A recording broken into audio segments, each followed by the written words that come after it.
ታሪካችን መጀመሪያ ላይ የኩንግፉ ተዋጊ የሆኑ ሰዎችን በአየር ላይ ሲበሩ ያሳየናል። የቦታውም ስም ኪሙ ሲባል በዛም ብዙ የኩንግፉ ማሰልጠኛዎች ይገኛሉ። በዛም ምክንያት በአካባቢው የሚገኙ ህጻናት በሙሉ የኩንግፉ ችሎታ ያላቸው ናቸው። በቀጣይም አንድ ዣን የተባለ ልጅን ታሪካችን ያሳየናል።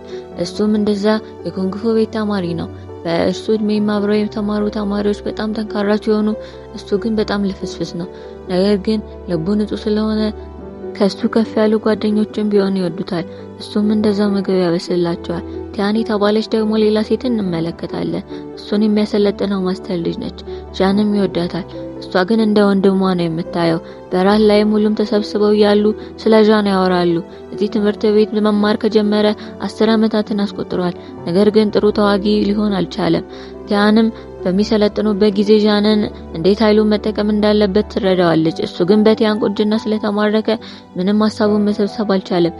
በዚሁ ቅጽበት ከ10 ዓመት በፊት ወላጆቹ የተገደሉበትን ትውስታ ትዝ ይለዋል። ቲያንም ይህን